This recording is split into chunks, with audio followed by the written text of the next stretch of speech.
there, it's Hoang. If you are an occupational therapist and you are thinking about studying for the specialty of hand therapy to become a certified hand therapist, but you're just like, oh my God, there's so much stuff to know, and you're feeling kind of overwhelmed, like where do I even start? Well, let me help you. I've got this outline that I've been working on, breaking it up into small chunks and bite-sized pieces so that I can help you get rid of that overwhelm, because I hear it all the time. So I know that I felt like that, and I think something like this may help you. So this is my breakdown, right? So there's, one of the most important things about studying for the hand therapy exam, it's just about making you a better clinician, right? And it helps you to become a critical thinker and a decision maker in how you're helping your patients, okay? So we know that, okay, so this is my study guide or my study breakdown. So you have hands. I don't know, can you even see this? Let's see.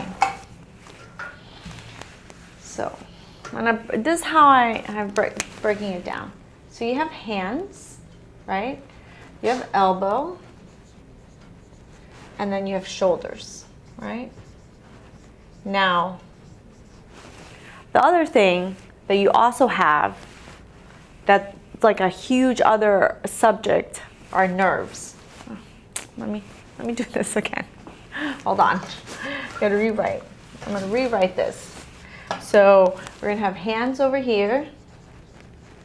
We're gonna have elbow over here. We're gonna have shoulders. And then we're gonna have nerves. Nerves is a huge one.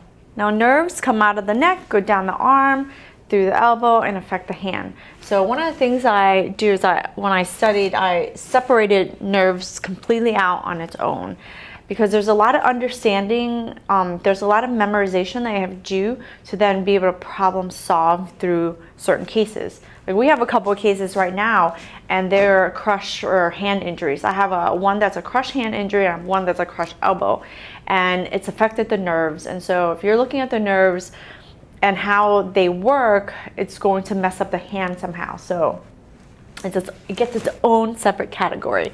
And then what we're gonna do is we're gonna even chunk it down even further, right? So when it comes to everything, most important thing is you need to know your anatomy, okay? But what we're gonna do is we're gonna break it down even further, especially in the hand, right? Especially in the hands, what we're gonna do is, after I wrote all that stuff, we're gonna chunk it down even further, especially in the hands, right? In the hands, we're gonna chunk it down to fingers and thumb, right? I always kid around with my kids that how many digits do you have, right? You have 10 digits. How many fingers do you have? You have 4 fingers on one hand, 8 fingers total, and then 2 thumbs. So in the hand, you can separate it into like hands and thumb. You can also separate it into like metacarpal, which is like the middle part of your hand, and then it's not hand, it's part of the hands, but it's the wrist, right? And so and the wrist is quite complicated. You have 8 bones, but within those 8 bones you have tons of ligaments and all sorts of stuff. So we go ahead and we break down the fingers, the digits, the metacarpal, and the wrist. You can break down the quote unquote, big chunk of hands, because that's what people kind of get overwhelmed with. There's so much information. Now remember, I've taken nerves out because that's going to be its own separate category that we can study, okay? And so let's start with, fingers and thumb. First of all, what's the most important thing is anatomy. You really got to get started on your anatomy, right? So you've got to really know the structures, and you've got to know the muscles, and that's one of the biggest, hardest areas, is understanding the biomechanics of the hand, especially the PIP. So we're going to break it down into anatomy. Once we break down We're going to chunk it out into these 3 categories, and then we're going to chunk it down even further. Like, let's get started on anatomy. And then from anatomy, we can go into, if you know what's normal, then you could learn what's abnormal, right? So if you know what's normal, you can learn and see what's abnormal. So know your anatomy. We can get started on bones, so work our way out. So deep inside, we have bones, and then we have ligaments, and then we have muscles, and then all the stuff that's surrounding all of that, right? Once we know a lot of our anatomy, then we can go into the different problems, right? The more common problems. Carpal tunnel. Well, that's actually I'm sorry, that's a nerve one. Let's skip that one. Let's talk about fractures. Let's talk about dislocations.